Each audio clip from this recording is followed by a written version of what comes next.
dragilor! Astăzi vom vorbi despre intervalul de terță. În muzică, intervalul de terță este definit ca distanța dintre două sunete muzicale aflate la o distanță de 3 trepte. Și anume, ce înseamnă aceasta? Să considerăm treapta întâia, a doua, a treia, do, re, mi, de exemplu. Intervalul de terță va fi între do și mi, acesta. Dacă, de exemplu, considerăm între re, acesta este treapta întâia, re, mi, fa, vom descoperi un alt interval de terță între re și fa. Sunt 3 trepte diferență, distanță. Ca atare și pe clapele pianului, între do și mi, găsim o terță. Între re și fa, între mi și sol, între si și sol. Desigur, și între aceste clape negre, ca de exemplu fa diez și la diez, vom găsi un interval de terță. De ce este acest interval de terță atât de important? Pentru că foarte multe melodii au, cum s-ar spune, vocea a doua. Deci se cântă în terță sau corurile cu siguranță au vocea a doua, care vin să completeze armonic melodia principală. Să luăm o melodie simplă.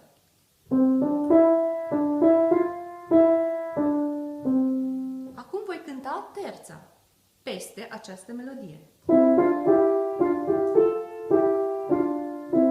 Se aude, de exemplu, că această melodie este completată armonic de vocea a doua. Ce se întâmplă? De cele mai multe ori, vocea principală, în coruri, este scrisă la vocea a întâia, cea mai de sus. Să zicem, cu o octavă mai sus.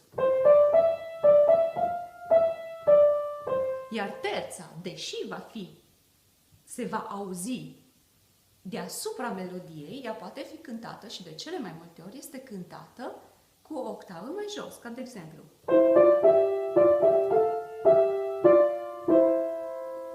Se vede treaba că sună bine împreună aceste două voci și deci intervalul de terță este foarte important în muzica noastră europeană. Desigur, există două feluri de terțe. Aici, un pic trebuie să privim clapele pianului.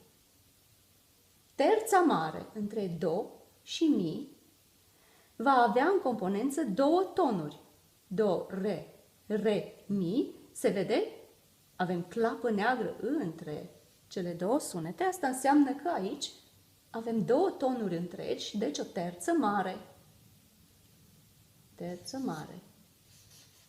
Nu mai înscrie. Iar între re și fa, deși sunt 3 trepte, re, mi, fa, sunt 3, neavând clapă neagră între mi și fa, asta ne dă semnalul că aici este un semiton.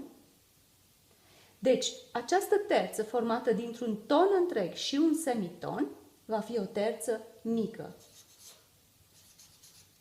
Haideți să auzim cum sună o terță mare. Sună pozitiv, plăcut, victorios, bucuros. Cum sună o terță mică? Sună trist. Iată, dacă vrem să ne bazăm pe felul în care se aude o terță, o putem recunoaște. Putem recunoaște o terță mare, putem recunoaște o terță mică. Iată deci ce am spus mai înainte. Terță mare între do și mi.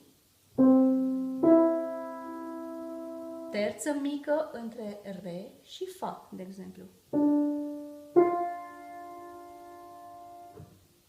Astfel, această terță, fiind importantă în construcția arpegiului și acordului, mai ales a unei game. Poate pare un pic mai complicat, dar dacă încercăm să ne luăm după ureche, vom auzi că o gamă majoră are terță mare în compoziția ei. Ca de exemplu, ascultați aici.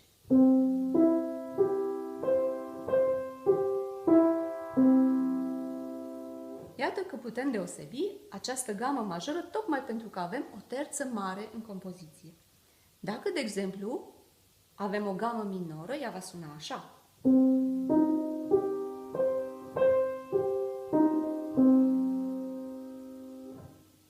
Aceasta sună un pic trist, altfel nu știu cum am putea să o descriem.